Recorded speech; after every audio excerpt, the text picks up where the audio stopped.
Hi, hello, and welcome to Capricorn Venus Tarot. I'm Capricorn Venus. So, happy to be back. Got some much needed rest, but let's hop right into our video. So we're going to see what makes you attractive. So what makes you hot? What makes you good looking? Let's see. I've done this video once before, about a long time ago. So I was like, okay, it's time for a re-up. But we've got 4 piles. Pile number 1 with our Amethyst cluster and the Book of Shadows Tarot. Pile number 2 with the Red Jasper, and this is the Ethereal Visions Tarot. Pile number 3 with the Amazonites, and this is the Envy Tarot. And pile number 4 with the Lapis Lazuli, and one of my newer decks is the Horror Tarot. So go ahead and pick your pile, and I'll see you in there.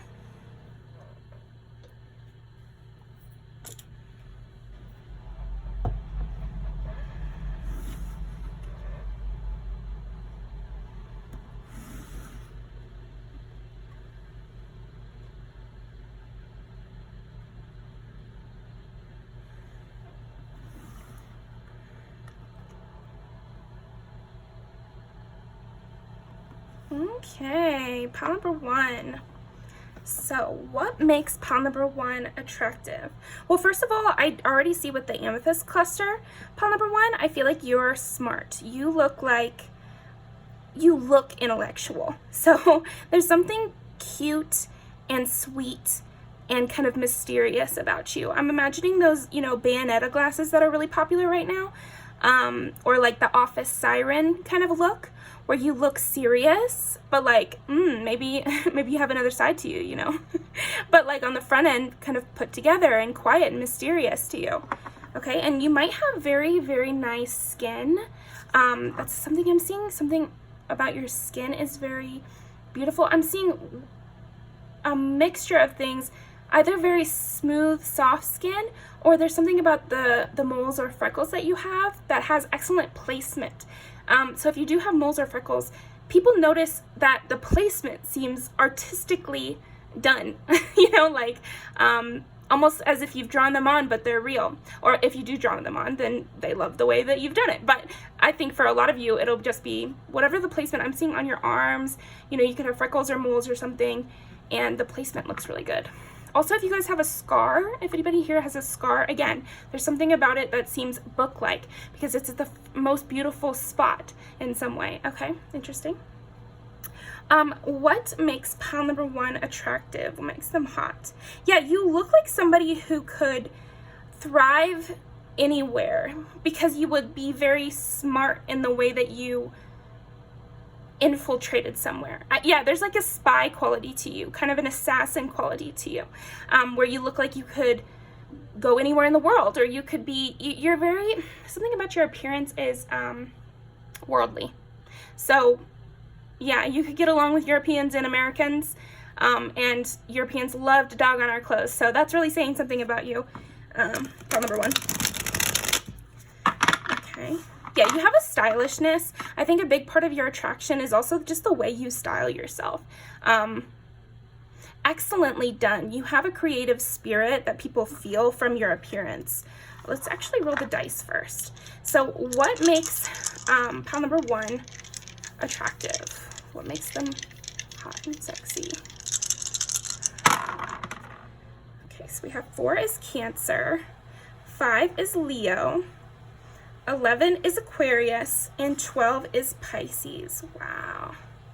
Look at that. So, first of all, we've got the sister signs of Leo and Aquarius. So you definitely, there's something about you that both stands out and blends in. So what I mean by that is that you stand out because of how well you blend in. There's something about, like, you seem to suit everything so perfectly. Yeah, I think we'll probably tap into that more because that seems to be something that people bring up, or at least think of when they see you. That they see you in one environment and they're like, yes, that's perfect. I love that. It suits them perfectly. But then they see you in another environment and they're like, no, wait, actually, this suits them perfectly. This is the style. So you might try different kind of styles. So maybe they see you one day and you're kind of in your moody era, you're wearing darker colors, you got your eyeliner on, and they're like, wow, that suits them so perfectly. It looks like that style was made for them, and you embody that kind of spirit. So a lot of this has to do with your aura. You have a very mutable aura in some way, and Cancer is mutable, so I don't know. Is Pisces? No, Pisces is not mutable. No, I'm right. Okay, anyway, sorry. But I think that people have seen you in different kind of styles, or maybe they've seen your work outfit and your workout outfit, and they just think, wow, you know, there's something about the way that you do your little details and how you're put together overall, that there's just like this full picture. You're somebody who's definitely greater than the sum of their parts. Like when people look at you, they can't say, oh, this is why they're attractive. This little piece, you know, their lips are very attractive. They might say that, but the reason you're attractive is how it all comes together, how you come together when you're just looking at you. All the little details fall into place in such a wonderful way. I don't know. Yeah, you definitely, people could look at you for a long time too, because I'm seeing with you getting Leo and Aquarius, which is the star and the sun, you know, if you look at it from a tarot, you attract a lot of attention, and you, I don't know, there's a standing quality to you. Okay, let's continue on. But yeah, with Pisces and Cancer, this is where it comes in your movement, because I was getting that a little bit with the Assassin. Something that makes you really attractive, pile one, is the way you move. Yeah, you have an assassin's walk, or you have a water kind of walk. You have a sensualness to the way you embody a space. People could feel like you're very light on your feet. You might have heard that, you know, you're sneaking up on people, or they don't, I don't know, something like that, where you have a soft foot or something. Yeah, and you have a very soft grace to the way that your body looks. Again, I'm getting that soft skin again, too. So let's continue. Yeah, but ultimately, to get the Ace of Swords, yeah, I feel like something very attractive about you is your intelligence, and it just comes across. I don't know if you are in the business of arguing, or you're in the business of having to stand up for others, or people have seen this and this was very attractive. A lot of people thought this was very sexy, hearing you speak, hearing you, yeah, there's just something about hearing your words, seeing you, and that being extremely attractive. So okay.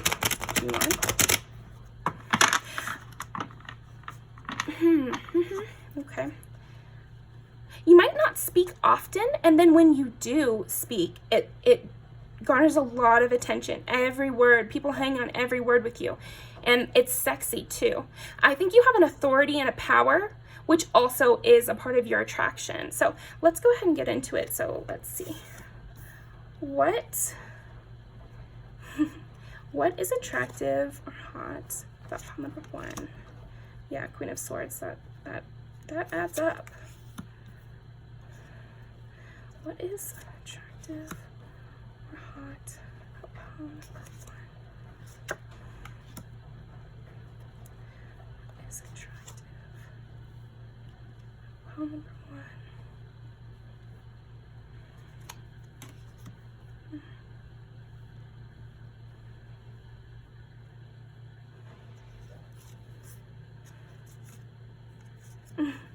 We get the star. So you definitely could have Aquarius placements.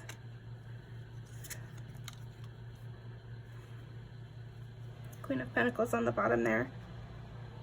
There is a luxury to your outfits. That's the first thing I'll say. I think something that makes you attractive is you have a luxe sense to you. Again, when I mentioned like Bayonetta glasses, you know, your freckles or something being artfully placed. Oh, you could have tattoos that people, again, they find very tasteful. Like you have taste, and that's a big part of what makes you attractive, is people can sense it. It just oozes off of you, this luxury sense, in combination with that assassin. So it just seems like you're somebody who's already won a lot with these resources that you have. You're someone who exudes power, that's for sure. But like a a soft, kind of dangerous power. I'm getting a lot of moody colors, so you could be wearing those, but I think even if you don't, your aura is very much like moody coloring, like these two cards here is what I'm getting. You could have darker eyes as well, which people find very attractive. Or if you just get a dark look in your eye, people also find that very attractive.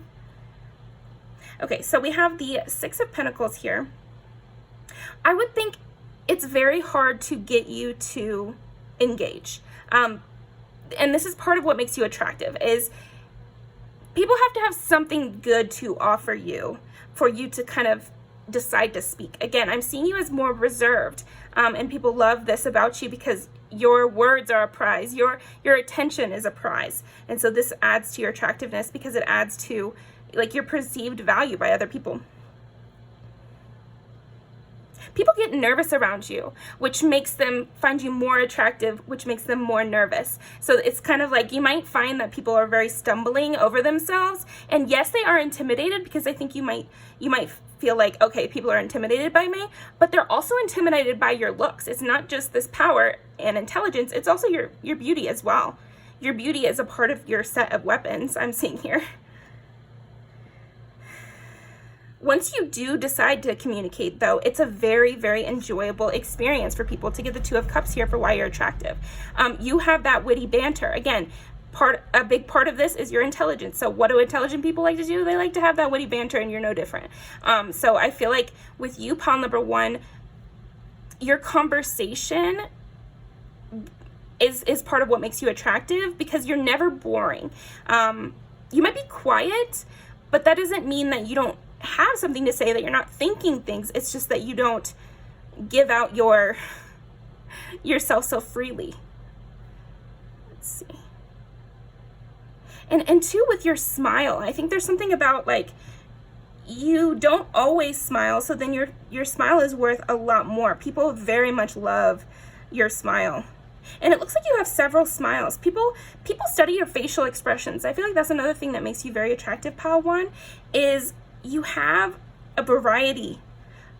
Oh, okay. So your facial expressions do a lot of the work of your communication, pile number one.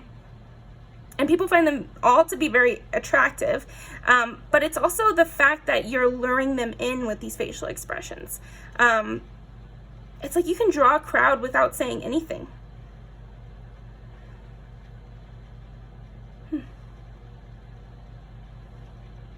And you have a lot of substance too, pile one. I think that adds to your attractive level because you have that look, that classy, yeah, I keep getting the office siren kind of look. So Google that or look in TikTok or whatever. But on top of that, you have a lot of substance. You think deeply. You look for connection. You're not super cold. You're just quiet and intelligent. But you're very warm to interact with at the same time. Yeah, you are like a rose, for sure. Definitely.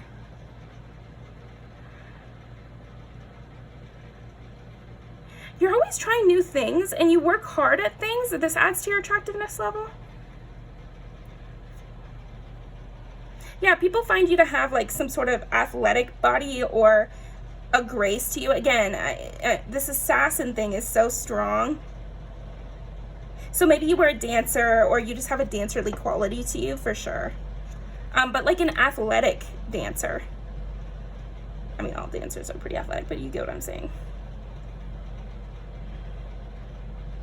Yeah, you're really good at teasing. You can be like a little sour with the sweetness because I'm seeing the lemonade here, and plus with the Queen of Swords. I just feel like you have that balance of you're not always really, really nice. So then it's more pleasing. It's like this back and forth. You have a witty repartee.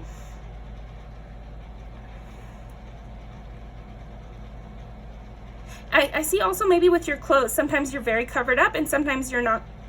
Sometimes you show a lot more skin. So then it's like you take each of them more seriously. You know, you're happy. Yeah, there's something about scarcity with you. Maybe people don't get to see you that often, or you don't come out that often, so then when you do, it's like you naturally, people naturally have rose-colored glasses with you, Pile 1, because maybe they don't get to see you that often, or they don't get to hear from you that often, so they automatically just take you more seriously.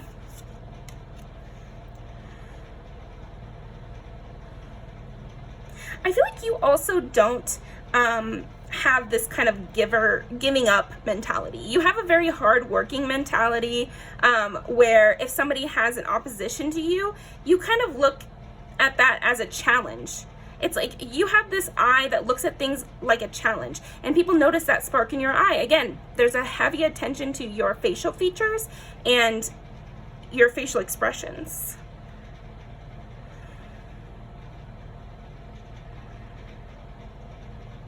People also find it attractive that however you interact with them says something about them. It's something about people finding attractive that you reflect them, or you show them things about themselves.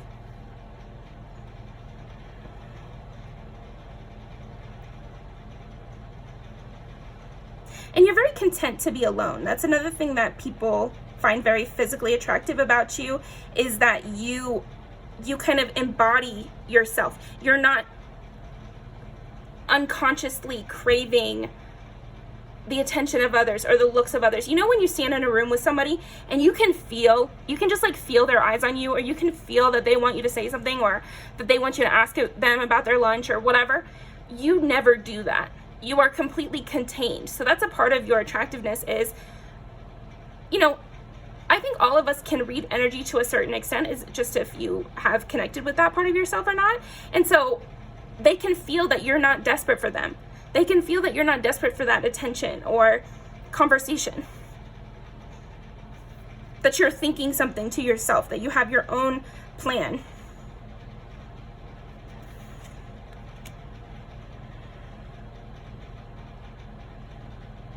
Yeah, you have a get up and go kind of mentality, and it really, it kind of radiates off you. Or maybe people have seen you, especially in a workplace, I could see you having dealt with a conflict, maybe even lost that conflict, but then you just get back and work the next day, or you just go back to work and try to improve from that, and you take it as a learning experience.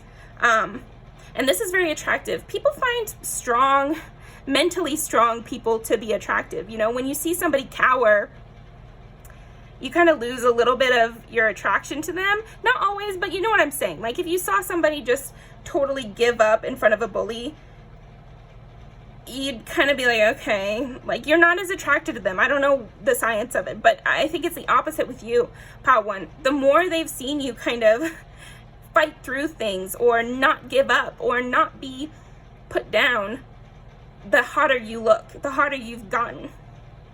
You have lore around you as well, Pile 1, which I think adds to your attractiveness. Okay, so we're going to leave out the Queen of Swords and Two of Cups. Yeah, I'm seeing you as a person who, like an assassin who does good deeds, though.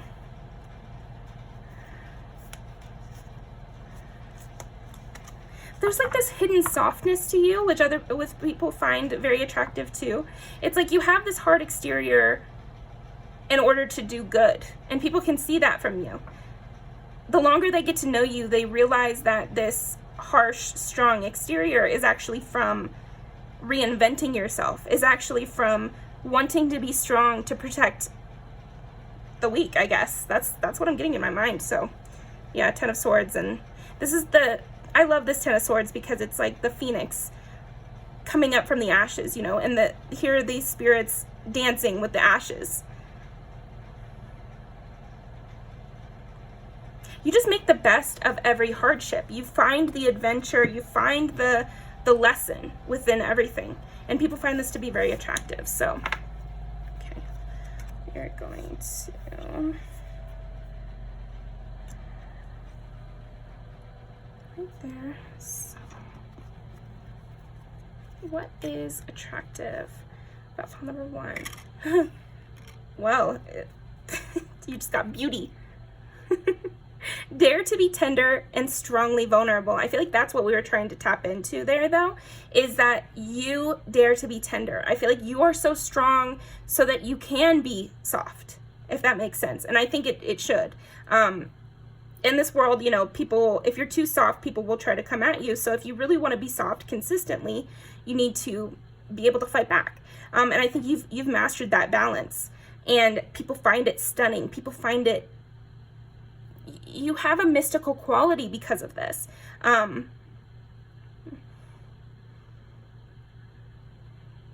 Yeah, like a delicate assassin that you know could hurt you. I'm getting like very much like those Russian spies that everyone creates in movies, where they were like ballerinas and trained in seduction or something like that. That's what I'm getting from you. Okay, why is pile number 1 attractive? Slow down. Yeah, you have a pace to you. Like you have a, oh, Twilight, that's perfect. You have that like gliding pace to you where you're not super hurried, you're not frazzled. You have that dancerly, steady kind of attitude and precision. So there's definitely a precision to you. Rest, slow down. You don't have to solve everything today. Yes, you think long term. You have a huge plan. You have bigger ideals. Like you're not down there in the mud with everybody and thinking about the day-to-day so much. You really know how to look at the bigger picture. And people can sense that about you. And again, this is something that's going to make you attractive to someone else. Just think about the people you find attractive. You like when they succeed. You like when they think bigger. You like when they take the high road. It adds to this kind of narrative. Okay, Twilight. Surrender to the last hour when the light barely touches the flowers. That's you, pile 1. You're Twilight. You have a softness to you. It's like soft and kind of deadly in a way. Like, this is reminding me of like a nightshade flower or something like that, where best not to misinterpret the delicacy as powerlessness. And so you have this poison delicacy, and that's what makes you attractive. A lot of your physical traits combine to create this effect. So you might have, I don't know, small nail beds, or like a delicate way of your shape of your eye. I'm seeing like the shapes of your eyes, the way your arm moves, the softness of your step, the luxurious fabrics that you like to wear. And these might be thrifted, but other people are finding them to be luxurious. That combined with the forcefulness of your mouth, of your words,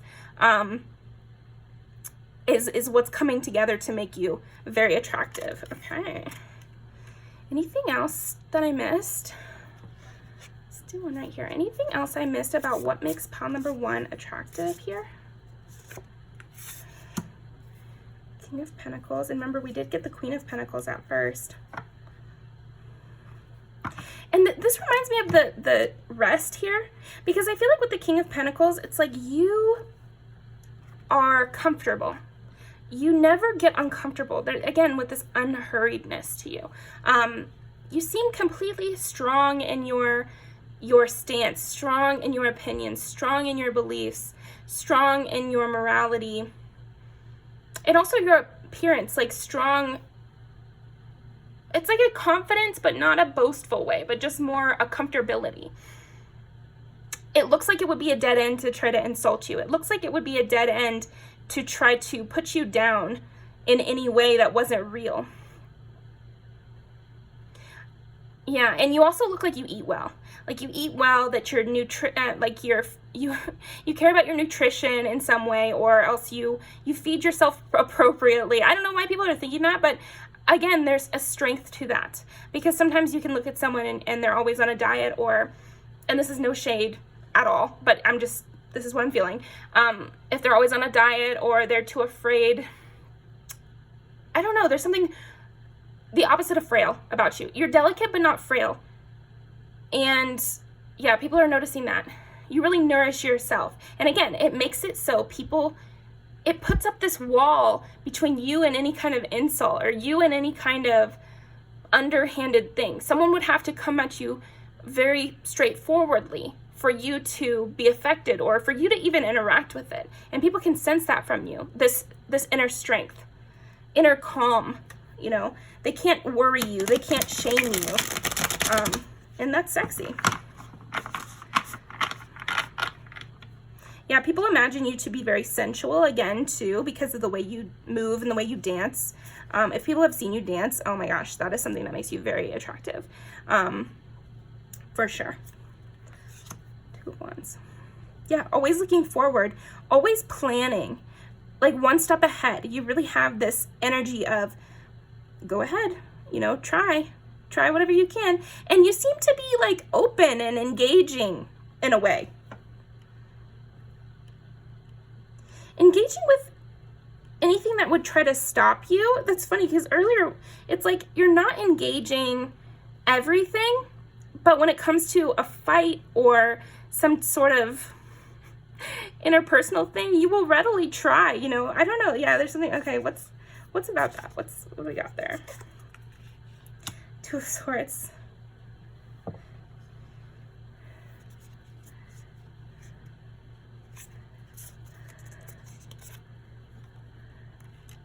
my gosh, 6 of Pentacles again. And I got it reversed too.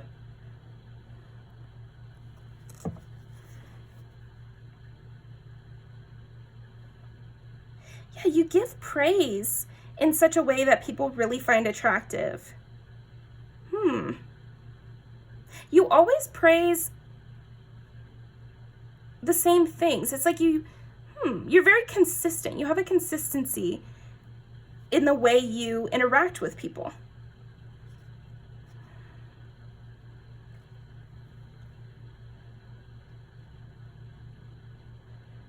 It's like you don't see the future, but you're confident enough to know that when something comes up, you can handle it and you address it and you look it straight in the eye. And you also know how to take care of yourself, get enough for yourself, and yet you're always willing to give too. But you don't give so much that you're taking away from yourself. That's kind of, okay, so that's what they were trying to say with this is, it's really attractive how you can be very giving with your compliments. You can be very giving with even your supplies or your food or,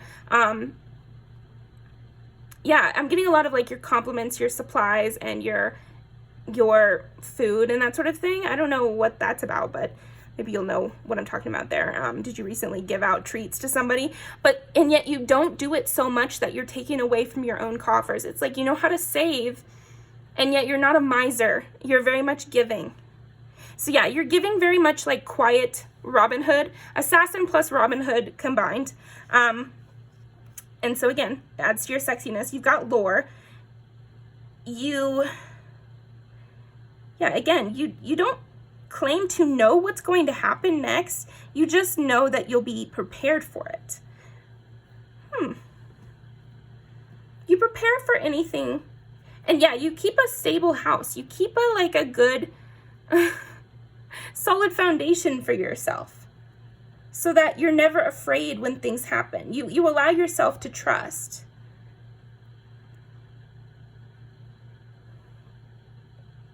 Yeah. Also, the combination of you have a softness to your physical beauty, but then a real strength to your spirit, that people really can just sense right away when they're knowing you. But yeah, that's what I'm getting for you, Pile 1. That was really fun. Okay. So let's pull some music videos to end off.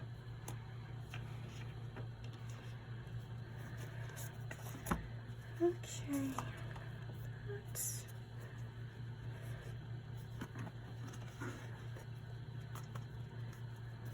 What makes pile number 1 attractive? Definitely your hair is coming up really heavily too. And again, the way your hair kind of moves in the wind too.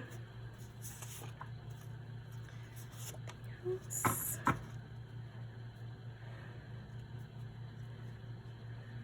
I want this one. Yes.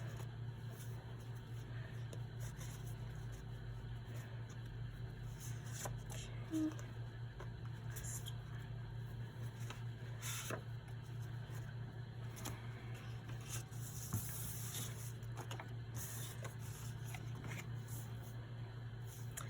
lots of dark, long hair there.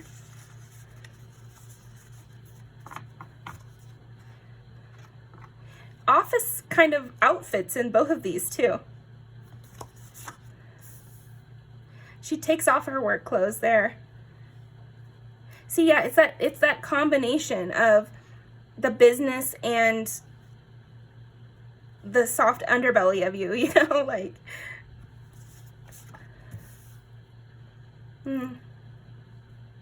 Yeah, there's a simplistic, like, practical way that you dress that people really love. It works out really well to your favor. Oh my gosh, and then this one, she goes from wearing like punk clothes to business clothes too. So I don't know, there's something about that for sure where people have seen you your on-duty outfits and your off-duty outfits.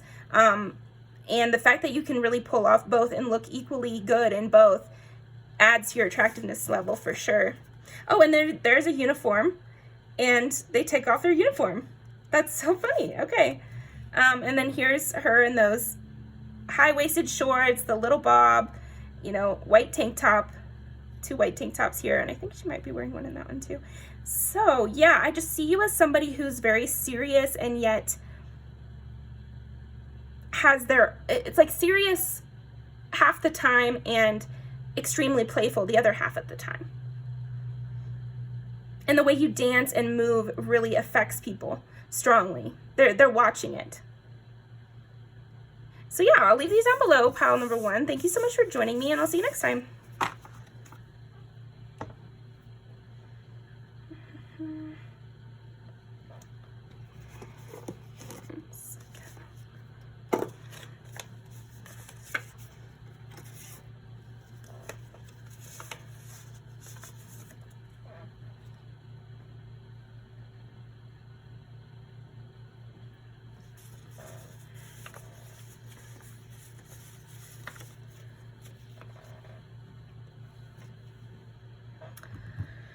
Alright, let's see.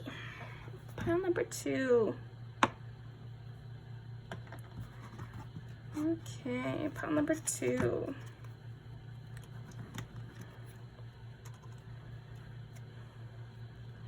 What makes pile number 2 attractive?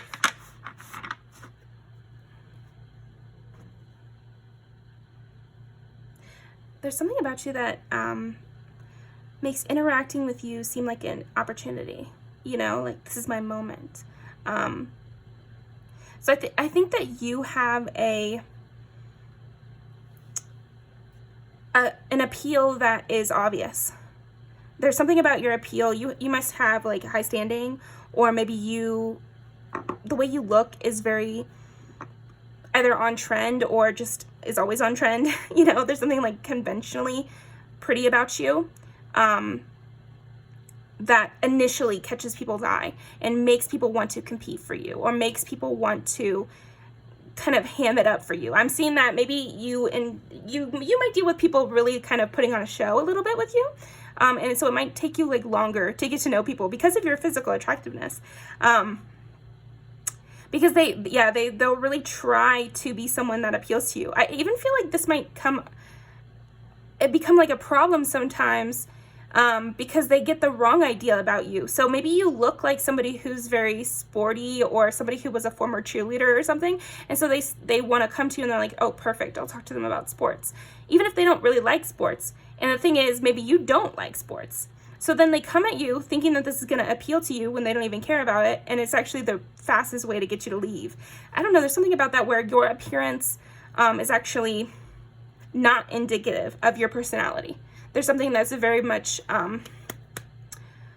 contradictory about your appearance versus your personality. And so when people first meet you, they try to appeal to you in a way that usually doesn't work. And so you usually start to get to know people. You might like that forced proximity trope, and if you don't know, that's like a romance trope where somebody's your bodyguard and you guys fall in love, or, you know, you're forced to be trapped in a desert island and you guys fall in love, you know, that sort of thing. Because I feel like people get to know you over a long period of time of knowing you because of how your physical appearance does not tell the story of your life at all. people might have to get over the way you look in order to get to know you. That's so interesting. Maybe you're blonde or something like that. Something with like, maybe you have big boobs. People always say Cancer and big boobs. And so it's like something that people have to stop noticing and start to like actually listen to you to get to know you. So you might view your physical appearance as kind of like a hindrance to you sometimes, because it's so loud that your personality has trouble shining through that. But I think you also can use it as a shield. So I hope that you've learned to use this as a tool, and you're not like totally bowled over by it. But yeah, there's something sweet about your appearance, something very like coquettish or shy but cute. I don't know. Yeah, that's what I'm getting with your physical appearance. I definitely see people falling all over themselves to be near you, but they might come in such a way that is so unappealing to you that you might feel like you never get suitors. That's so funny, but I feel like you actually do get a lot of suitors. They're just coming at you the wrong way.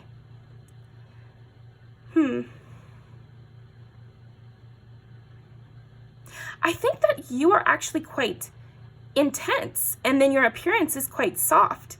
So it throws people off. It really confuses people. Okay? You might be very dramatic, whereas your appearance seems very soft. I actually had a Shakespeare teacher one time tell me that I could never convincingly play a strong character. Then it's reminding me of that for some reason. So that may be something with you where you have to fight against your appearance in order to be taken seriously.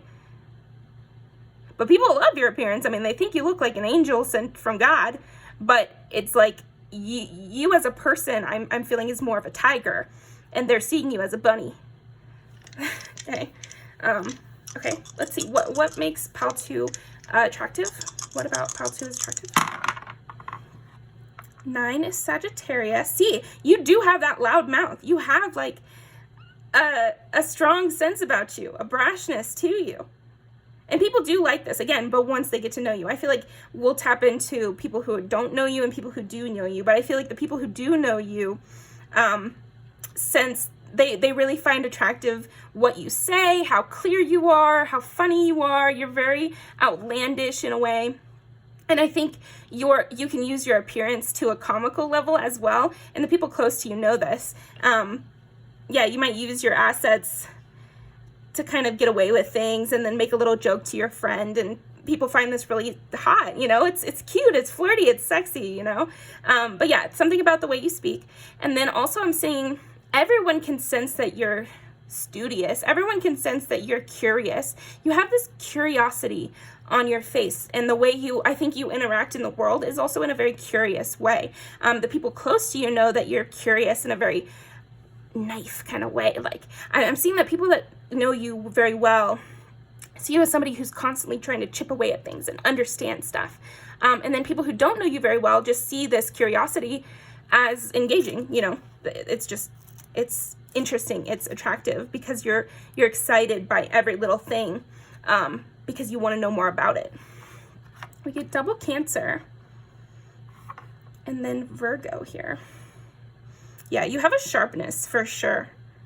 But again, Virgo is a perfect sign for you, I think. And I wonder if you have it in your chart in a prominent placement or something. Or maybe where your 6th house is just important. But they're the maiden, but then they also get this reputation of being very sharp. They get this reputation of being selfless, and then they get this reputation of being critical. And I think you have that within you.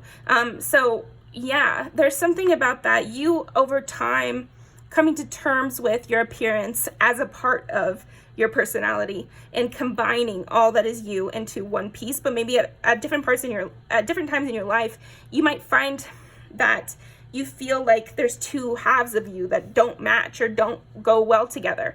But this is actually very intriguing and physically attractive about you to other people, because they can sense this underlying something. Or they get slapped by it randomly. I'm getting like some people are intuitive enough to sense this sharpness beneath your plushy exterior. Other people find out the hard way, and they're not so clever, or they don't have a good eye for things. And so they just assume you're a plushie until it's time to strike. Or they give you a lot of information. I think that people also find attractive, like, everyone wants to talk to you. Everyone wants to spill all their secrets to you. I see you as being a person who gets trauma dumped on constantly, probably. And you might engage with it or be interested in it, because again, you have this really analytical sharpness, which I'm loving being in the energy of, because that's how I am too. Like, I'm just curious, and I think you're like that. I'm just curious. So you love to hear people's stories because, wow, that's so interesting. That's somebody else's story, you know? So that's interesting. Okay. Interesting, interesting, interesting. Yeah. We keep getting the Ace of Pentacles here.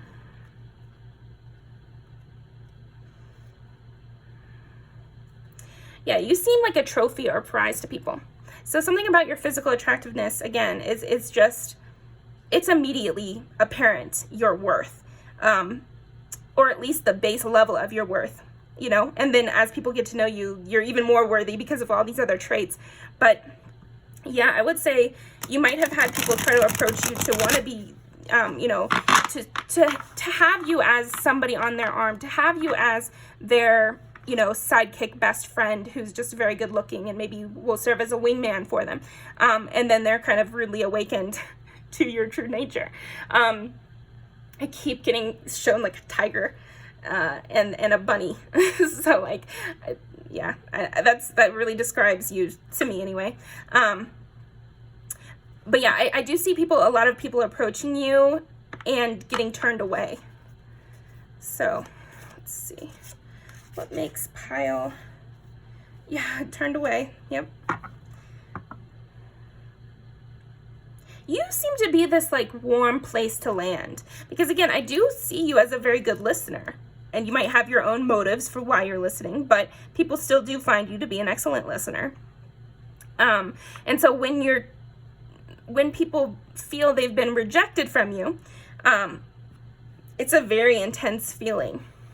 And also, your direct attention is something people fight over. Even in a workplace, or I even could see you like walking into a Starbucks and people kind of fighting to see who's going to take your order, or who will make your drink, or who will tell you, you know, how's the weather today? Or it's that sort of energy where you just seem to be this ray of sunshine, or not even ray of sunshine, that's not quite right. I don't know, like a spotlight is put on the person and they receive something from it. Your attention is money. Like, your attention gets people something. And again, I think this has to do with your physical attractiveness. Because you look so good, people fight for your attention and they remember it. So if you had a little conversation with your barista and you said, oh, I really like your piercing, they can use that. Your attention is so powerful. It's like energy to people. It's like a little power up.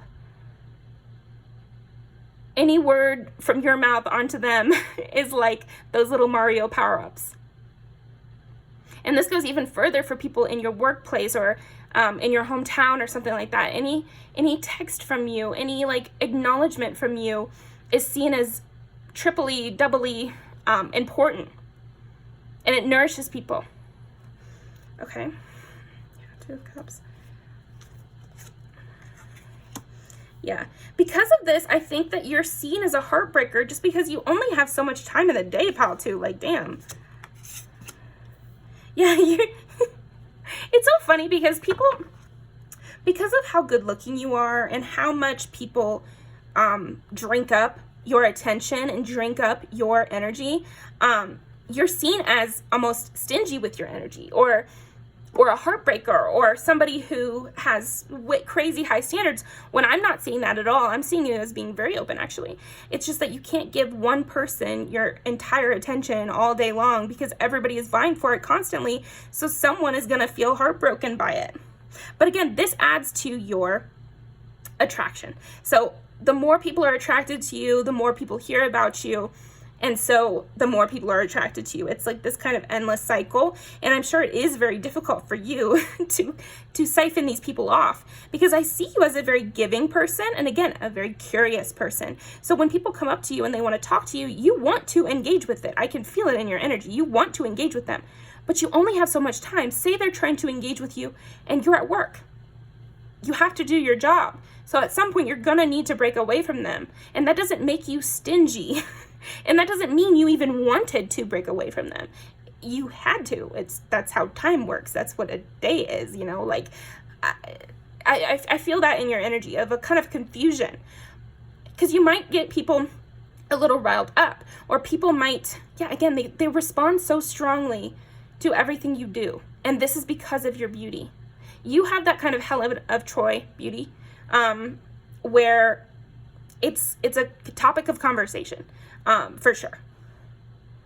It's definitely a topic of conversation. I think that's why your personality is coming up more than I would have expected, because it's so in contrast to your appearance, or it interacts with your appearance so much, because you have had to learn things. You have had to adjust your personality or grow it in certain directions in order to account for this physical attraction that a lot of people feel towards you.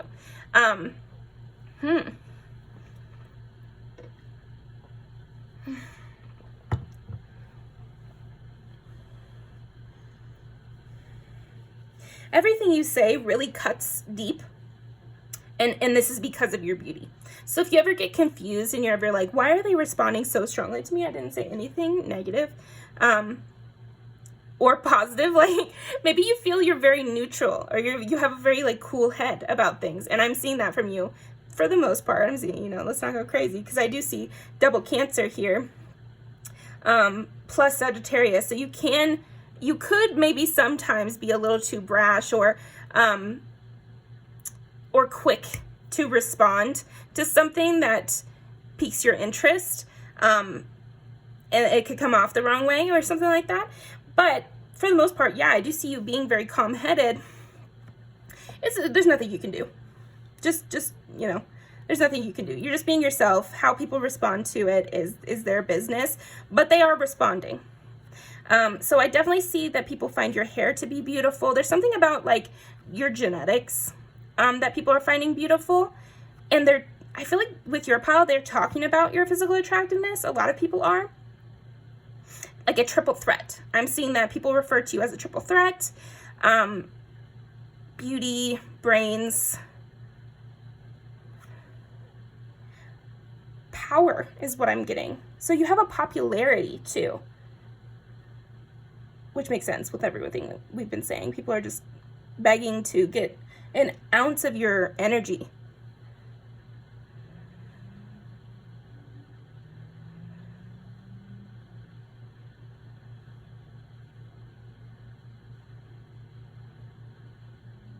Yeah. So I'm seeing like maybe your natural hair color, your complexion.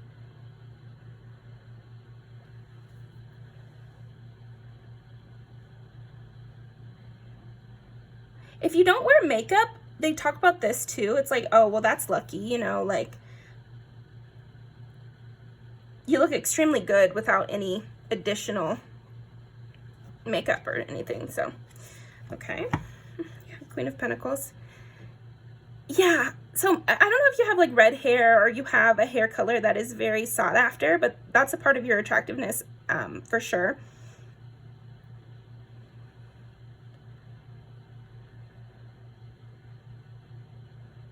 People just kind of compete over who can make you laugh, who can make you enjoy yourself. Let's see. See, this is how I feel like people see you. This like kind of innocence here. And so everyone is kind of like wanting to flirt with you, and that's the energy they give. But deep down, you're more of this Queen of Pentacles. You just present as the Fool, but underneath it, you're the Queen of Pentacles. You're somebody who's particular, very, very particular, and very, you know, willing to be pleased, wanting to find things interesting. You might be someone who's easily bored as well. And so this might be another reason why you're kind of flitting to different places. It's so funny because not a lot of stuff about your physical attractiveness wants to come out because I'm seeing that it's so obvious. But let's pretend, come on, now let's pretend it's not obvious because they did come to this video. So what can we say?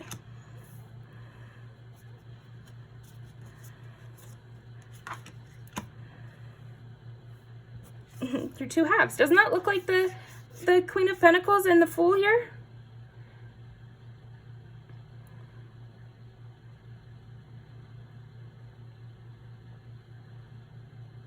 Yeah, you have this look of being so pleased and so interested, and yet you have this kind of barrier around yourself. You can cut off a conversation really quickly, and again, because you're kind of flitting around, that just happens naturally. You might have thought a conversation was over and it really wasn't to the other person, and so this adds to your attraction because, yeah, it adds to the importance of getting your attention, and it adds to the fun and games of trying to get your attention. Oh, Queen of Cups. Ace of Wands. Yeah, there's a lot of sexual attraction coming your way. People find you very sexually alluring. The shape of your body is a huge part of it. Again, there's just something very obvious about your sexual attraction, so it's not easy to cover up either. So body shape makes sense. Oh, we get a Knight of Cups, of course. Page of Cups. It's like you get the Four of Pentacles and the Knight of Cups. So you're constantly shying away from people offering you their heart. And then you get Page of Cups to Five of Pentacles. So it takes a long time to get your attention. It takes a long series of interactions for you to even remember someone. You have this sense of authority to you, but not because you're harsh. Because again, a lot of people don't see this harshness about you. So most people just see that. Why would they think that you would come towards them? Yeah, princess. I'm getting like princess from you. And so there's still that air of don't come towards the princess, but there's not enough fear because I think you can be colder than they would imagine.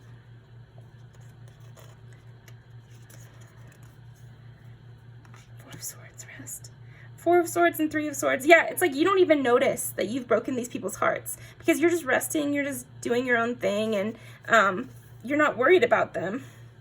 Yeah, and then this kind of youthful, you have a very youthful and yet sexual energy to you. It's that playful, born sexy yesterday kind of thing, where they feel like they can, everyone wants to get to know you, teach you something, or see you interact with the world because it's so exciting. It's like a show, you know, but then you're also very sexy and they're allured by that and they want that too. So it's that duality of you. Okay.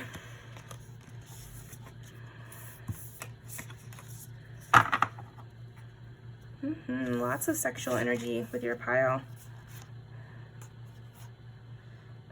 I'm just sensing that people get hurt over the dumbest things with you because of your level of attractiveness. It's like if, oh, you know what? It's reminding me of that Megan Fox thing where she didn't even see the fan trying to give her that rose, and then it turned into a huge meme online. I feel like that's with you. It's like you don't even see people trying to approach you because maybe you're so used to it, or you just don't, you're not looking for it. You're looking for something to engage you. You might be like a reader, or I just see you as somebody who has your own interests that you're engaging with, and you're just not at all interested to the point where you don't even notice. But yeah, people get really stung.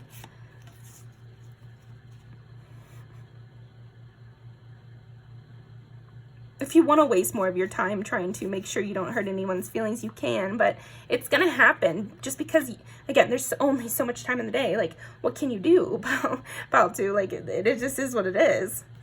Anything I missed for pile number 2? The Empress. Yeah, I mean, you just have a goddess-like appearance.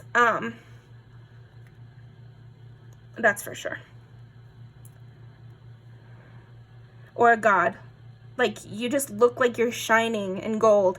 And if people could just touch your dress or your, you know, your shirt hem, then they would get a little bit of that light too.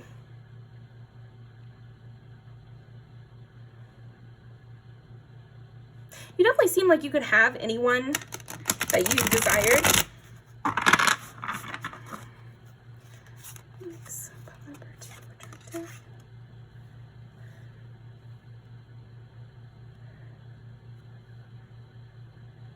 Yeah, along with having anyone you desire, you seem like you could do anything you desire because you have this like luck and beauty attached to you. And so it's like everything goes your way. You seem like that lucky girl syndrome thing. Anyone would want to help you. Anyone would want to hire you because just being around you feels like a golden opportunity.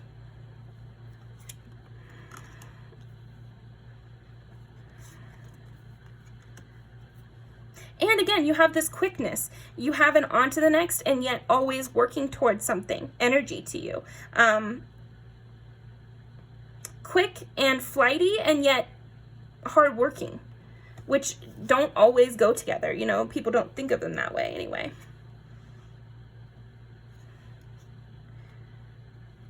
Willing to overcome things.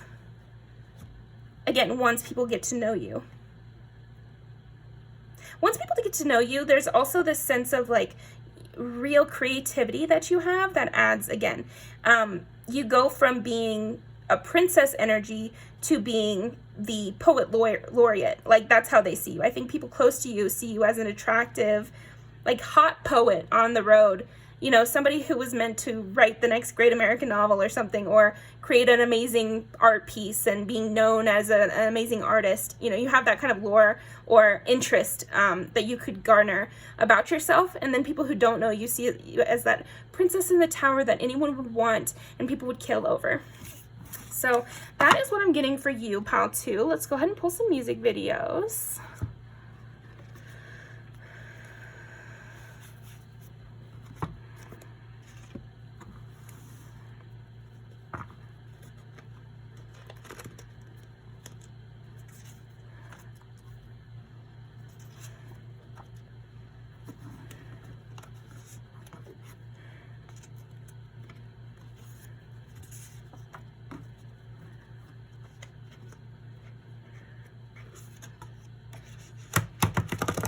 I think the Blackpink girls are kind of perfect for you.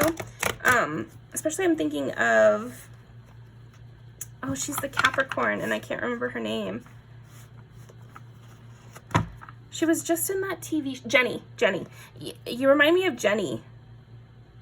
But you remind me of Rosé as well.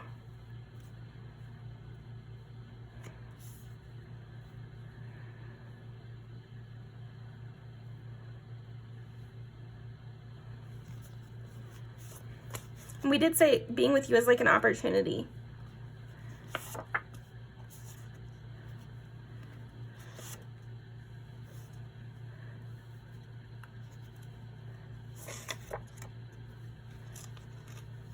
Anything else?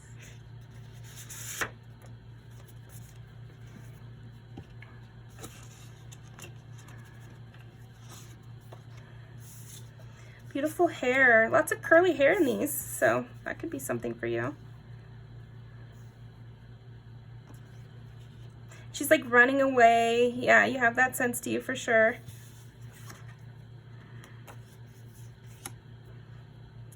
Yeah, there is this sense, and I think it was trying to tell me that with the 5 of Cups, like you can get sad too. So then that adds to your, like I said, you can be a little dramatic with those double Cancer.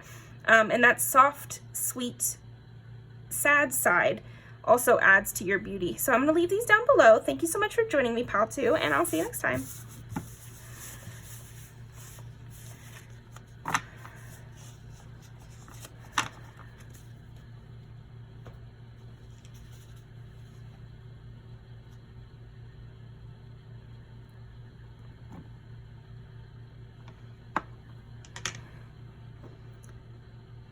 Okay, pile number 3.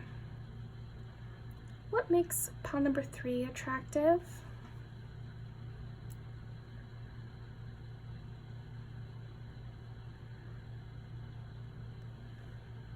Makes pile number 3 attractive.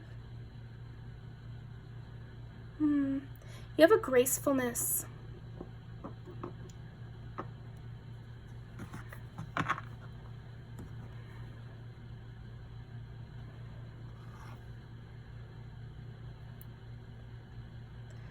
These are like Amazonite, like the Amazonian warriors, you know?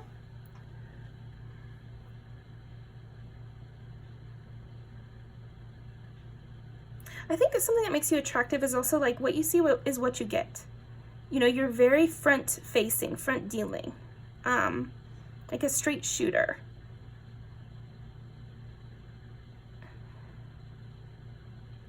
Something else that makes you attractive too is like your high sense of morals. You might think of the world in very black and white terms, and this adds to your attractiveness because you really care about that. You have a strong opinion about it somehow.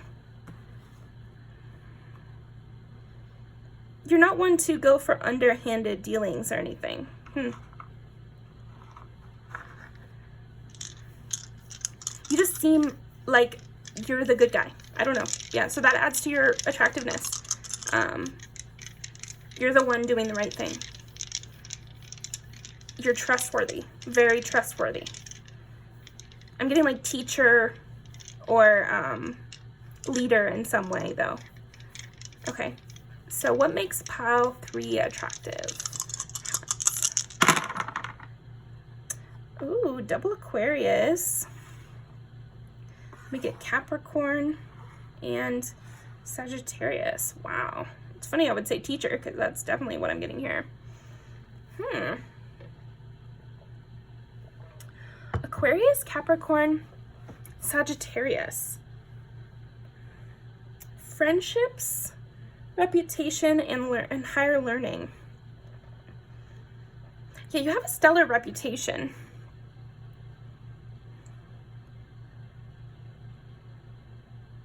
This kind of good guy or good person really adds to your attractiveness level. It's like when you see somebody, it's reminding me of the movie The Duff. It's one of my favorite rom-coms. And the guy who's the main romantic lead, he's this Canadian actor, but it's kind of like that, like clean cut. Yeah, there's something clean cut about you, and people really like that. Adds to your attractiveness level for sure. Like you're one you could bring home to mom. You definitely could bring you home to mom easily. Mom would love you. In fact, I think people worry like bringing you around their friends and family that they're going to seem trashy or not quite up to par in comparison to you, because you just seem so perfect, so polished. But polished in a like, it's not as if you're like super I don't know, you're not like a cold person. I'm getting polished more as like football star, cheerleader, but how you would think about them back in the 50s, not how we think of them today, like maybe they're the bullies or something like that, but more of how you would think of them in the past. Like prom queen. Like somebody who could have a lot of friends or knows a lot of different people, who could win not valedictorian because that's merit based. I'm talking about like who could win a election or something. But politics are probably a little too messy for you, huh? Let's see.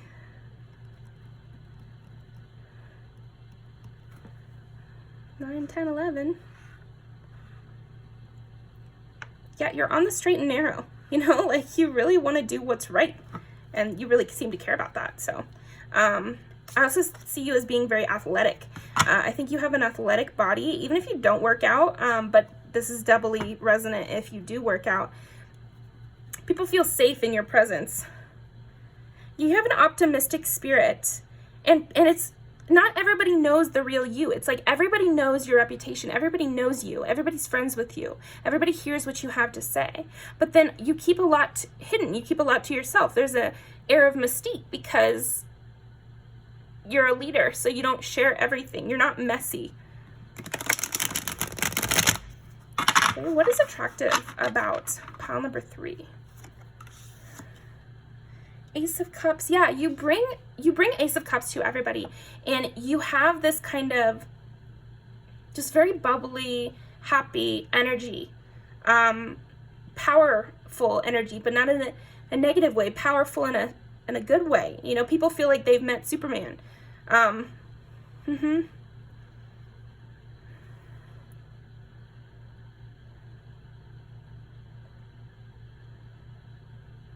Yeah, you bring strength and joy to every room.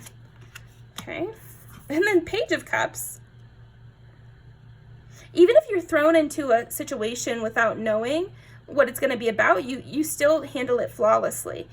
You can really adjust and get to know people. And if it's a serious event, you'll be serious. If it's an event with somebody's parents where you need to watch your behavior, you will. And then you'll be able to have fun and engage with them still. And if it's an event where you guys get wasted and are tailgating all night, you're down for that too. You can dance all night, and you can be prim and proper for some event. So you really have a good handle on yourself. You also seem to have a very good control of yourself even when you're drunk. So people are admiring that. That makes you even more attractive. Again, you never seem to get messy. I don't know, there's something about that. You always seem to be very put together, but not in a fake way. Yeah, in a trusting way.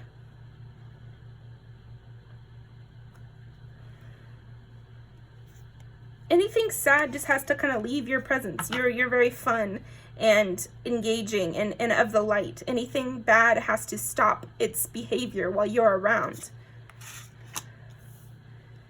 And you like to be alone, but you don't push people away, and you allow people to come into your space.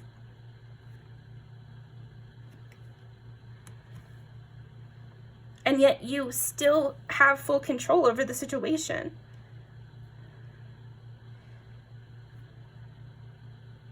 You seem to be other people's mentor, and nobody's, and you don't have one.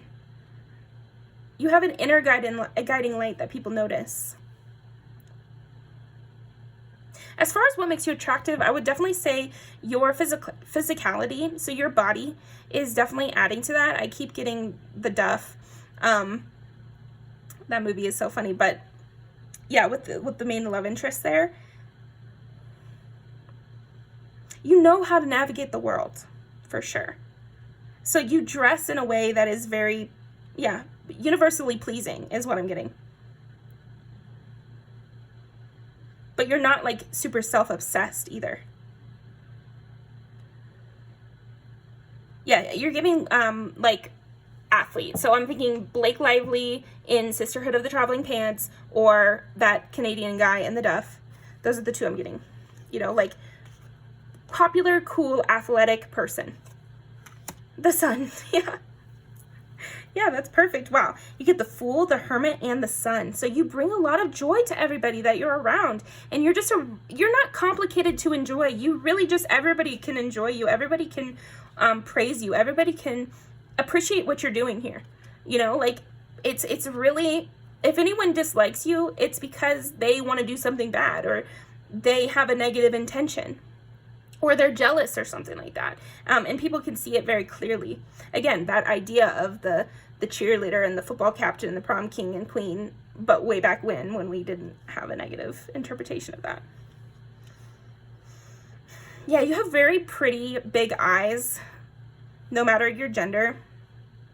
I think some of you might have some sort of birthmark, or some sort of mole or freckle, or a blush or something on your face, or some sort of mark on your face that people find very attractive, handsome, hot.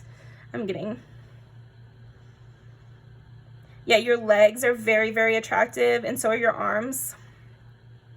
If people can see your stomach, they find that very attractive. And I don't want to hear any comments. I'm telling you, no matter what, because we got a couple different, we get some more athletic over here, and then we got a rounder here, but it doesn't matter. People really like your physical body, and your face shape, and your eyes. again, I just keep hearing like there's nothing to complain about. There's no faults, you know. It's like it comes together really nicely. Again, the blush is coming to mind. So how you blush must be very sweet. A couple piles back, there was somebody who I said their facial expressions, but with you, I think it's your facial expression. So there's something about the look on your face that never changes. You always have this like very nice, pleasant look on your face. And you don't give a lot away. That's another thing when we got the moon earlier. It's like, if you're having a bad day, nobody will know.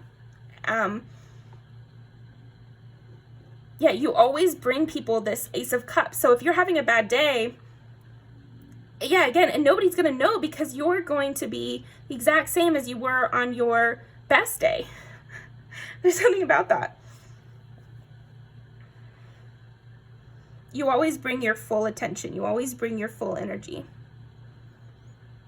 And so people know you must be clever too, because I'm getting like snake tongues here. So people know you're clever.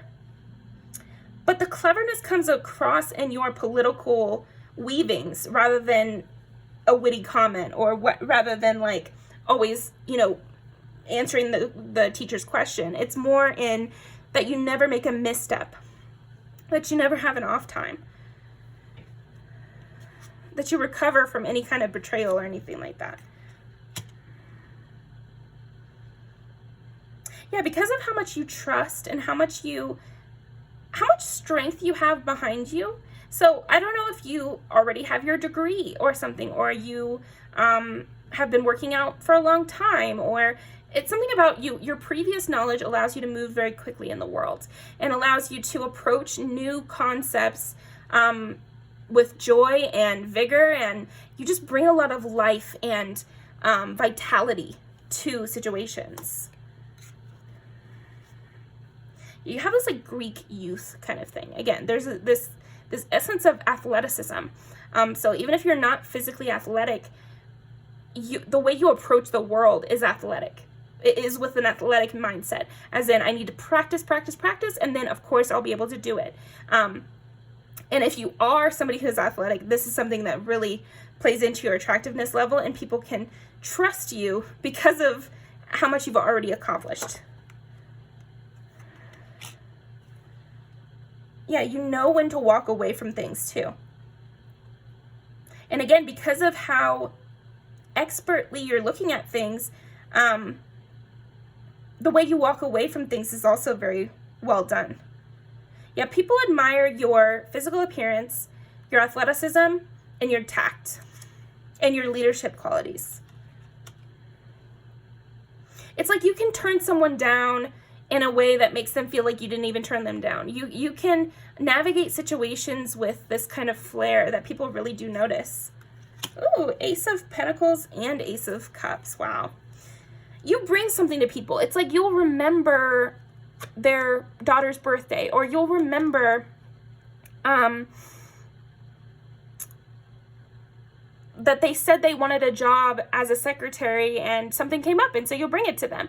You know, you have like that kind of energy where you're always bringing something to the people around you. You're always contributing to the group. You're not one to sit there and have no ideas and to just go along with the flow. Like you always come up as the leader, because you have the most to contribute, and you have like an interest in things. Like you want to engage, and so you do.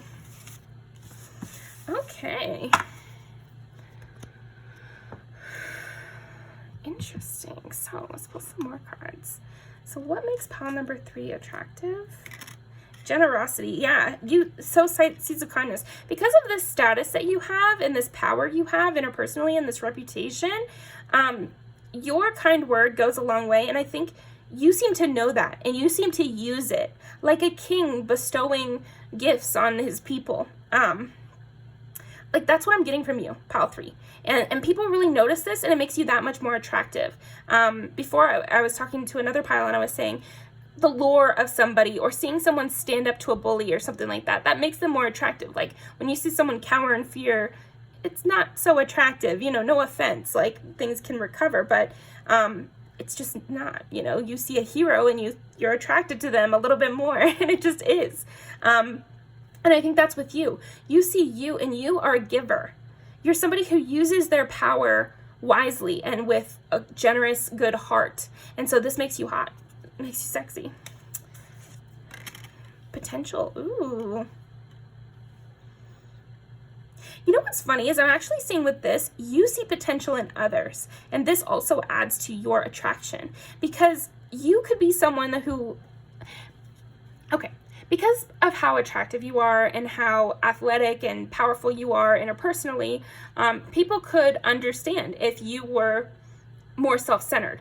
Or they might assume at first, when they just hear about you, I think if they meet you, they know you're not self-centered. You just kind of exude that kind of generosity or that sweetness or something.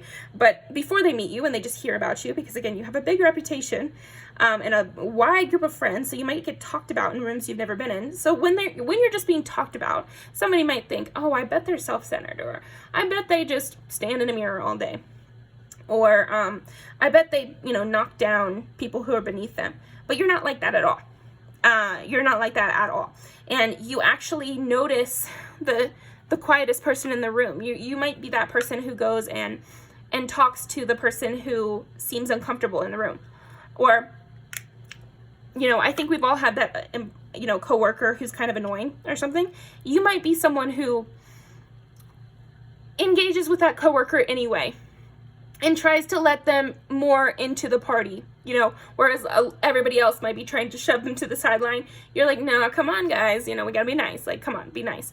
And you have that kind of energy.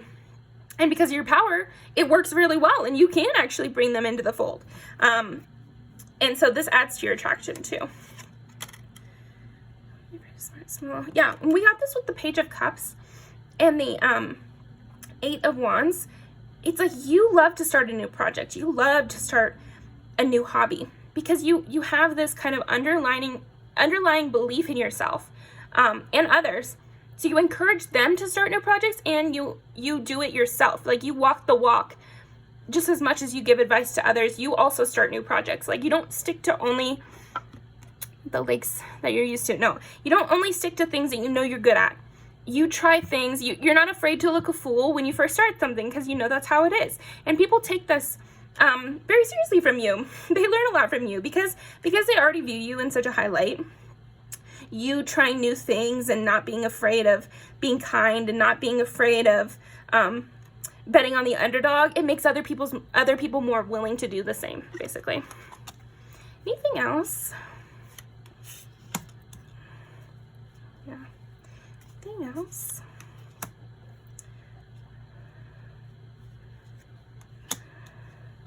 Focus, imagination, contentment.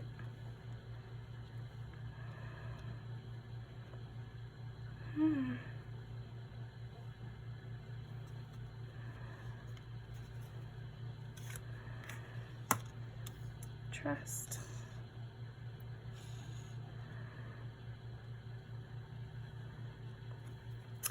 There's something about you that makes people take you seriously, or take the things that you do seriously. So it makes you more attractive, and it adds to your attractiveness level because everything you do seems interesting because you're doing it. So I don't know what your job is, but we'll just do barista because that's the easiest one, right? A lot of baristas in the world. I was one. But, maybe the way that you, and I think it's because you're hot, but it's like people could watch you put the cup in the steamer and make a latte, and suddenly making a latte seems interesting. Suddenly making a latte seems like an art. You could take the orders over the headset, and suddenly that seems like a charming endeavor, and people are enjoying listening to you have these conversations with people. So apply that to your job, but whatever you do, you make it look good. You make it look easy. You make it look like something worth doing.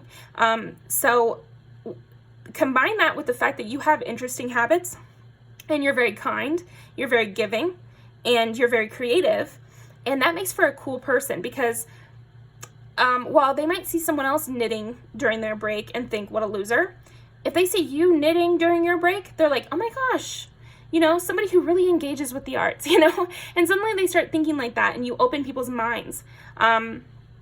So there's a sense of inherent trust with you. And so if you're doing it, it must be something good to do. And so they start to look for the good reasons to do that thing. Reading could be another thing. If you're reading and somebody's usually like, why would I read a fiction book that's for children? Suddenly they're like, oh my gosh, I should start reading, you know? I don't know. Yeah.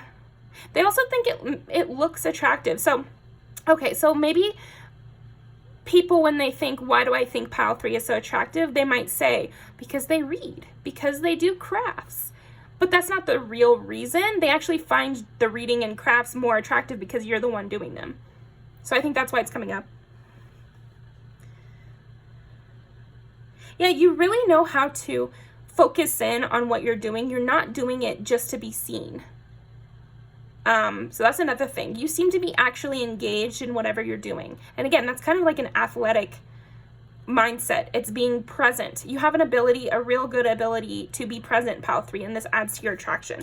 Okay, so that's what I think they were trying to get me to see. All right.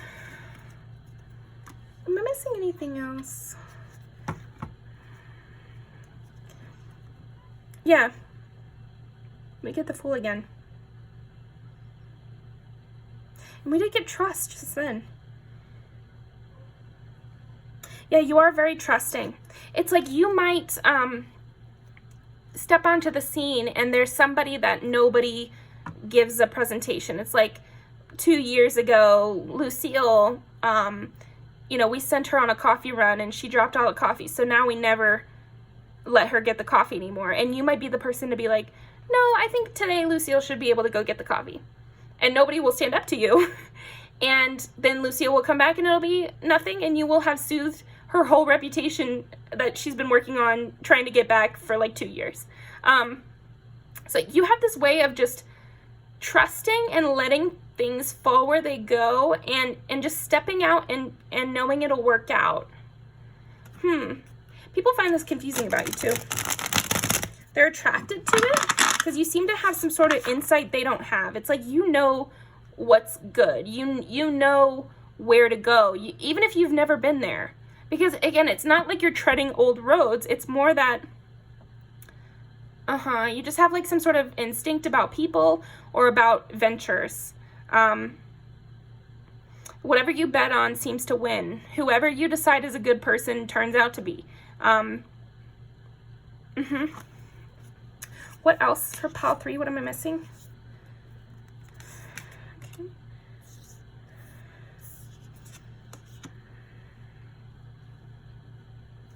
Yeah, and the inverse is true as well. Whoever you let go of, people they start to think, well, what's wrong with that person? Or, you know, they start to notice things that might lead them to leave that person too.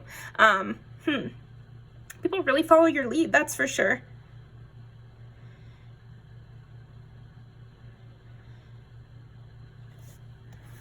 Let me just think about this. Something.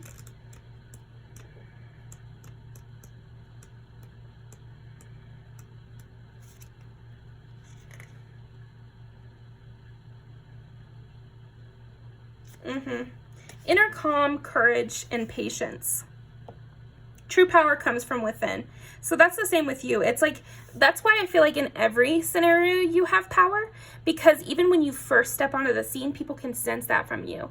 And it just kind of exudes from you, this innate power, which really adds to your attraction. People want to be connected to you. They can just sense it right away. And so when you don't want to connect to someone, even if you just walk away without a conflict, it still leaves a huge impact. And whatever you decide to hold on to and whatever you say is good, that is good. You are a trendsetter just purely by existing. Whatever you decide is good is good. And that's a big part of your attraction too, because a cosign from you is like the biggest compliment of all time. So, okay, let's pull some music videos now. Okay.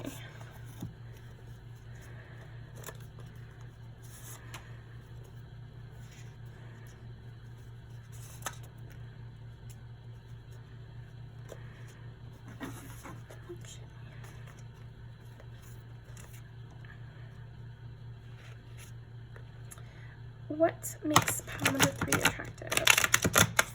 Pile number 3 attractive.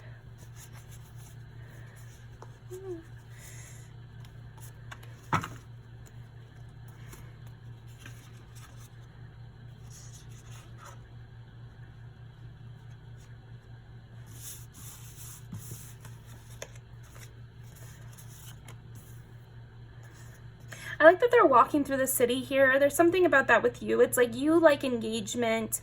Something about you just screams like active. You know, you want to experience things. And they have a lot of friends there. They're at a party there. Something about that.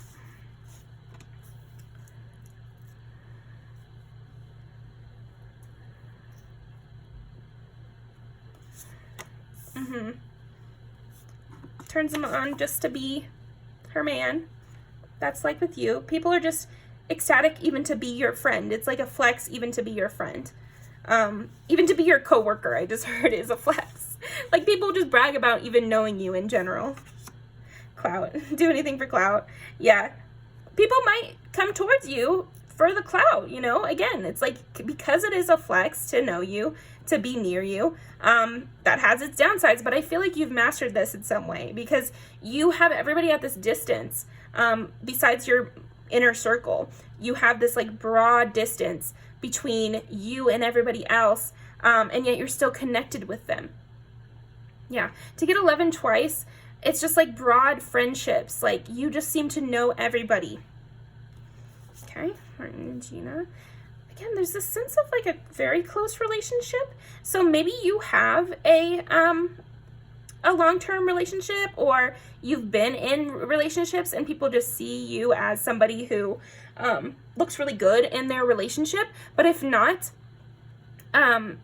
you just seem like you'd be a good person to have as a partner and to get to know and to show off, yes, but also to get to know, to just hang out with. You seem like somebody who would be able to do all of that, take care of each other. So hot, you're hurting my feelings. Yeah, you do so well that sometimes it can scar, you know, a little bit, if you've had to let people go in the past. So that's what I'm getting for you, pile 3. Thank you so much for joining me, and I will see you next time.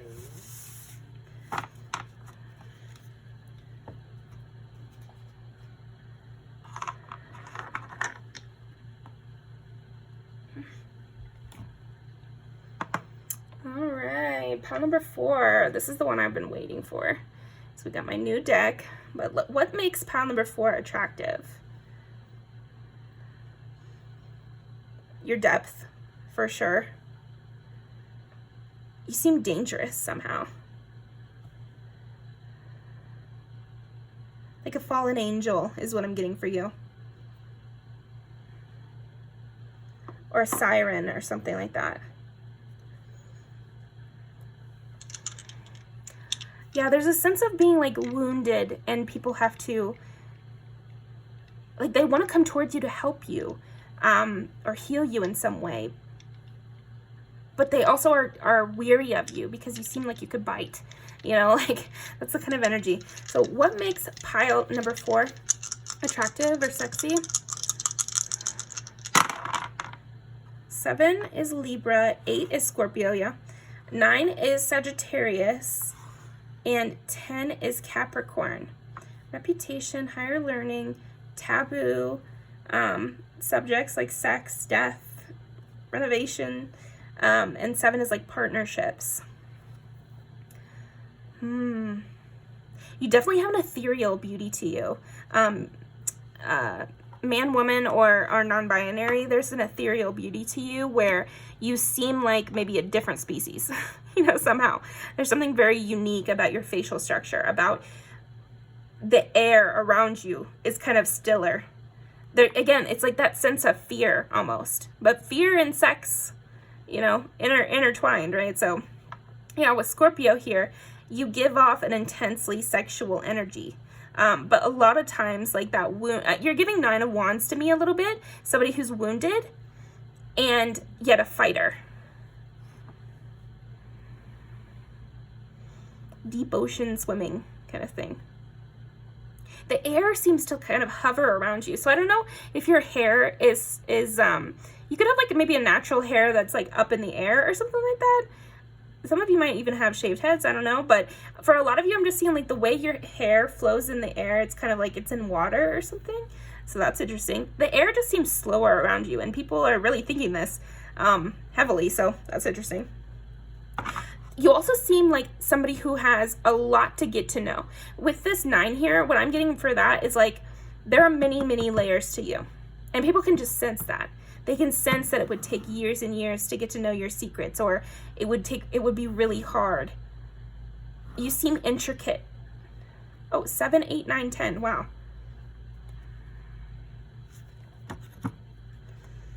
Six of Cups.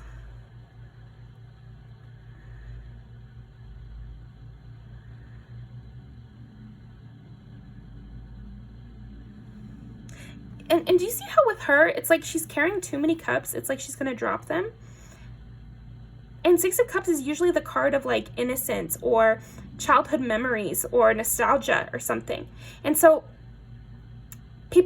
with this again, I'm just getting that sense of you seem like you have a lot of burdens to carry, and it draws people towards you. They want to help you. They want to take some of these burdens from you. And yet, you know, she looks a little dangerous, doesn't she, with the black eyes? Oh, and the Lovers. Wow. Yeah, very sexual. You have a sexual potency, that's for sure.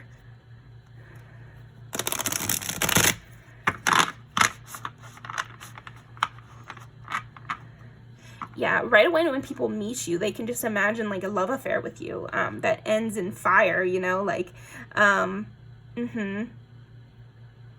You seem like someone who's been hurt, and they feel, everyone who meets you really feels this sense of, okay, so they didn't want me to say everyone who meets you. Everyone who meets you senses your danger, but, you know, people who are attracted to you sense your need, sense this thing that they want to help. Your inner child, I want to say. Like a wounded, you know, dangerous animal. I'm really getting that. That's the sense you give off, is a wounded, dangerous animal. Like Life of Pi, when they're in the middle of the ocean with the tiger. It's like he doesn't want the tiger to be left alone. You know, he wants to protect the tiger. But it's trying to kill him at the same time. So there's this like real raw, alive feeling being in your presence. Okay. The Hierophant. Ooh. I feel like you have very intense eyes, like extremely intense eyes for the people that are attracted to you. I see your attraction being like this dual situation with those who are your type. You know how when you meet certain people, it's like these are the people in my dating pool, and these are the not people in my dating pool. I think even the people not in your dating pool find you to be very attractive but dangerous. And then the people who are in your dating pool, which is still a wide amount of people, they notice this like very intense gaze that you have. And you seem to be like one-track minded in a way, like full of fire. Whew. You seem very awake, you know, like you're listening. You're waiting to pounce. And you're in control. Like you have the power. Even if you're not the one, you know, even if you're like more of the sub or whatever, you still have the power, because like he's the one holding, but it's just like she's got this look in her face. So that's interesting. You seem like a trap.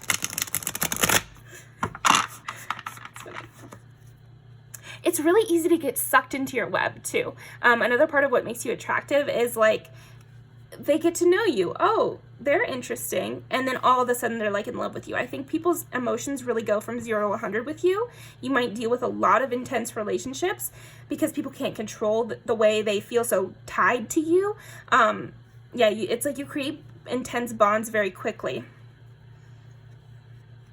And see how his body's like completely covered up and hers is mostly. So even though I'm sensing this very intense sexual energy from you, it almost has nothing to do with like your style or the way you dress. It's really your aura. Even if you were covered head to toe, you would still be exuding this. I think your eyes and your mouth play a big role in it, and your hands too. So maybe if those were covered, then you would give off less sexual energy, but I still think even with just those 3 things visible, you give off a lot of sexual energy. 10 of Wands, okay. See, lots of burdens. You seem to be moving through the world with a lot of things on your back, you know, like, and people find this very attractive. You seem like somebody who has a goal in the world, you know, like get back. You seem like someone to understand revenge, to understand a heavy motivation, to be able to understand someone who's been hurt, because you have been as well. And you've made it a power somehow. Like, you're not somebody who's just drifting through the world. You're someone on a mission. And people can sense that from you, and they find it sexy. They find it very hot. Oh, 9 of Wands. It was only a matter of time. And do you see how she's completely covered except for her face and her hands here? So your face and your hands are intensely what make you attractive. I think it's the biggest things. This is the most sexual pile. Pile 3 was pretty sexual as well, but this is like, you know, people are imagining you naked right away. Even though it's like, yeah, I don't know. Oh. Okay. What's this say? Queen of Cups. Yeah, you just seem like somebody who would be excellent in the bedroom. You would know exactly what to do. And again, she's so buttoned up here, except for her face and hands. You have really sexy hands, Pile 4. Really, really sexy hands. And a very sensual mouth. And the way your cheekbones are really draws people in as well. Your nose. People find your nose to be very sexual. Why? I have no idea, but it's just, people find your face to be very sensual and sexy. People imagine kissing you. It's like they see you and they imagine kissing you and they talk to you and they imagine being with you forever and keeping you in their basement. Like, people really get so attached to you and possessive over you right away. But I see you as having a lot of power in these dynamics, and they believe you know this. It's like there's something in your eye that says you know they want you. So if you do or not, that's, you know, you're the one who knows that. But they believe you to know and be in on it and to be teasing them on purpose.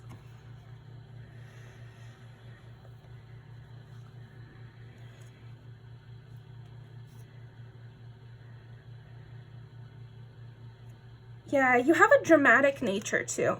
There's something very dramatic about you.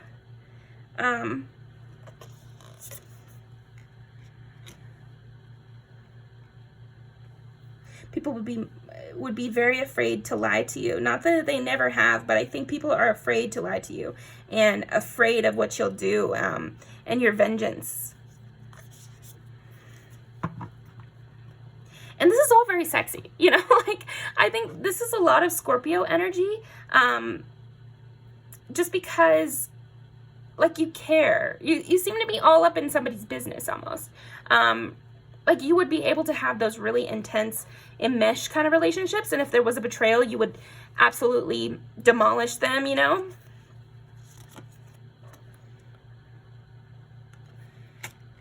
Yeah, there's kind of a youthfulness almost to you anyway, though. You don't seem like somebody who, oh, okay, there we go. You're not jaded.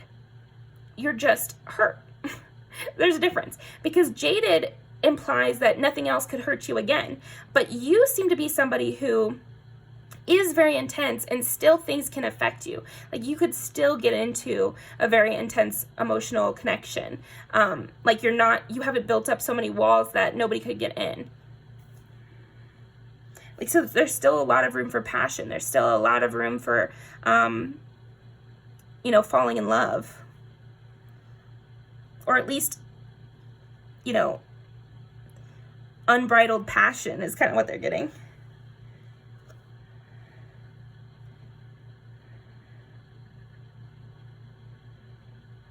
You kind of have, also people find attractive, like, your esoteric kind of vibe about things.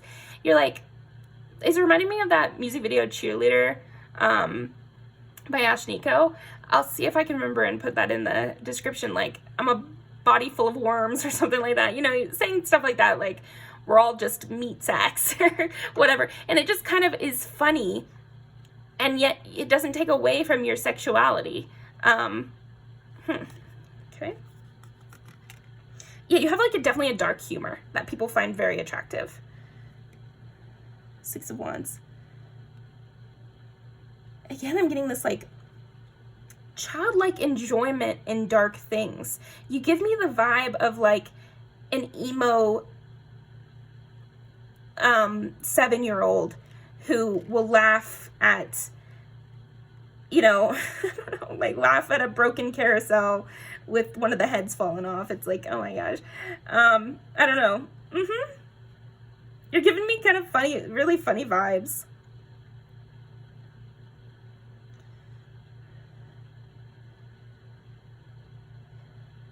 And this playfulness, this kind of playfulness that comes out around, like, being mischievous, that's also very sexy, because that's the kind of what people are getting from you with in regards to attraction is, like, they're even more attracted when they see this uncovered piece of you or this more vulnerable piece of you, because the more vulnerable piece of you is kind of like a deranged weirdo, almost. Like, you are like this sexy deranged weirdo. And I hope you take it in the best way possible, because people are really attracted to this. They find it very intriguing, like, oh my gosh, you know, I can't believe I found someone like this. Or maybe they think, I'm just like this, you know, I found someone like me. I think it'll depend on who's interacting with you. But it gives that energy, like somebody who's escaped, like in a fantasy novel, somebody who's escaped a mental hospital barefoot, and they're really good looking, and they go in search of their long lost sister, and people help them along the way. I'm really getting that with you. You seem like a book character. Oh, and then we get the Lovers. Yeah, and yet you always, like, you're able to keep, so, okay.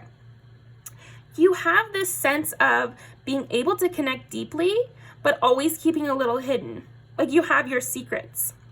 And this is really sexy to people. People like the fact that you keep some things to yourself. Like, the mystery will never be gone with a relationship with you. The Lovers, 6 of Wands, Page of Wands, Queen of Cups, Page of Pentacles, all the pages except for the Page of Cups.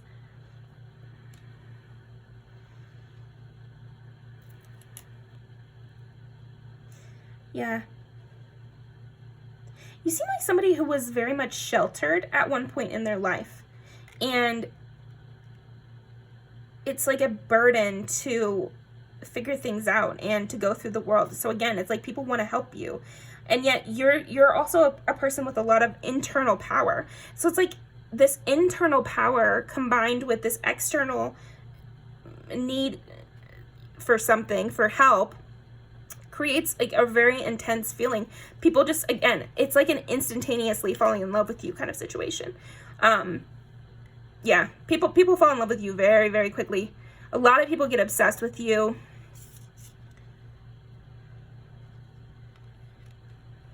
Your priorities are very of question too. People don't understand you. You're very mysterious and interesting and unique. Oh, and then we get the 6 of Cups again. People remember interactions with you for their whole life, and they remember the look in your eye, and they, yeah, definitely they remember the look in your eye. So your chest and your feet are another thing that's attractive, but maybe a lot of people don't get to see that.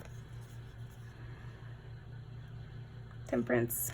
Yeah, it takes patience to get to know you or to open up that core. You have a heavy amount of boundaries, and yet again, it's like there's still a way in. It just takes a while. Justice. Yeah. You have some sort of crusade that you're on, and people can see that, and they find that very attractive. Wheel of Fortune. Yeah, you put yourself in risky situations too, which people also find interesting. You're fun to work with. You're engaging. You're interesting. Yeah, it's something about you just never are boring, and you have your own motives and things that you're chasing after. And people can come along for the ride, or they can try to steal your interest with a little bit of sexual allure. And you have a sexuality to you that is not, it's like your sexuality is not caged.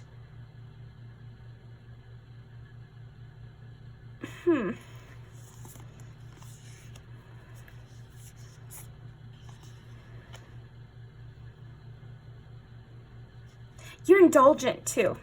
You're very indulgent. Maybe you could spend all day in bed, or drink all night, or eat a lot, or, like I said, ride on a broken carousel like we saw in the Six of Wands. Like, you're kind of like weird like that in a good way.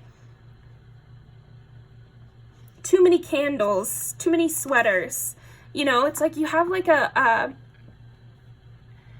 just a mischievous energy to you that people can just sense, and they want to be all up inside you, really. Like, this is very sexual and yet fun too, like a fun, dark kind of sexual energy that you're giving off. So, let's see, did I miss anything else? What else am I missing?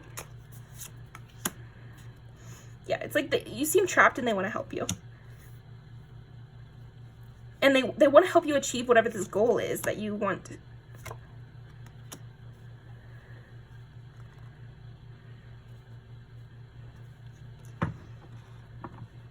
There's a sense that you could heal them and they could heal you. There's a mutuality in the way that you engage with others. Because like I said, it's like you're not really blocking people off, and yet you are. But I think it's like your backstory or your history or some sort of dark past or something is what's blocking people off, not you. You're not making boundaries. Like, you actually really engage with people. It's just that people sometimes are harmful, and then you lash out, you know? Like, again, it's your persona is very attractive because of how indulgent it is. It lends itself to sexuality. It lends itself to like wanting to go on an adventure with you. You engage people's creativity just by your aura, the way that you engage with others. I don't know. Anyway, here we have your arms and your face again. I think your face card just never, ever declines. Pile 4, that I would say that's like the biggest thing. Your face and your hands. Yeah. You can blow up on people. You kind of have this like intensity and back and forth with you. 1 second you're totally in love, 1 second you're totally angry, and it's very romantic, very romantic. Anything else? Laughing and crying. This is perfect. So, you know, I don't want to say bipolar, because obviously people have bipolar. I just mean like extreme emotions. I think you have very extreme emotions, and people are very drawn to this. And you're constantly transforming, again, because of these secret goals that you have, or secret motivations. Maybe they're even secret to yourself. People don't know. You seem mystical, yeah. And people have this sense to stay back, and yet being inexplicably drawn forward. And then we have 2 snakes here. So again, it's like the snake charmer kind of thing. And then also just, yeah, you have a lot going on. You seem to have a past that people want to know about. They're very intrigued by you. So yeah, let's post some music videos. That's all.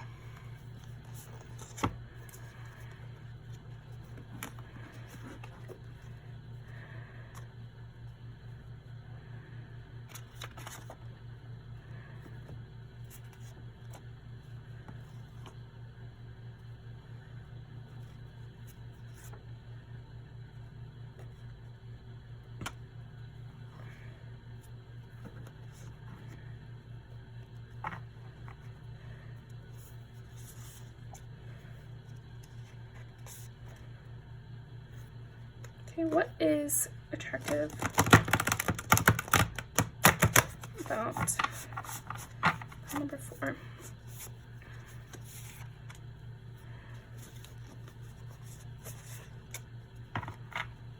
Attractive about number 4.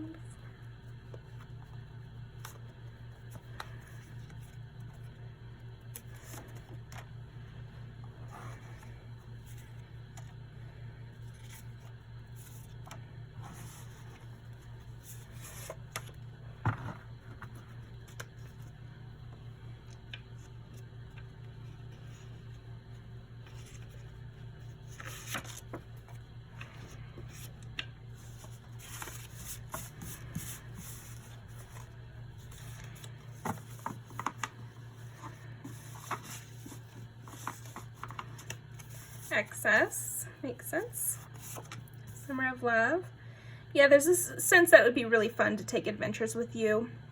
Travel. I think you would love to travel, and people can sense that about you. They find it attractive that you would be one to stay up all night, like not needing to post on social media. Something about that. People get obsessed with you, like I said.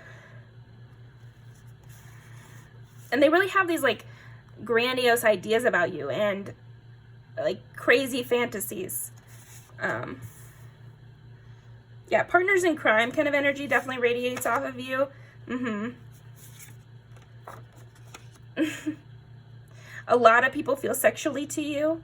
Like I said, it's like everyone finds you attractive, but then you have your pool of actual suitors and people who just find you attractive, and you have a large pool of actual suitors.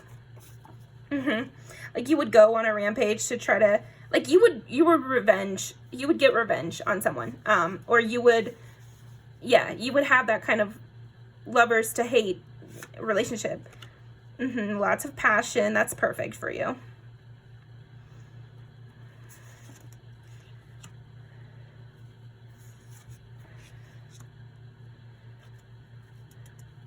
Two scissor.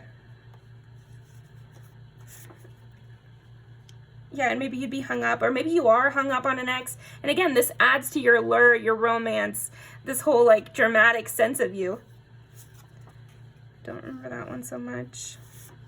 A lot of dark hair, so you might have very pretty dark hair. We got that a lot in the cards as well.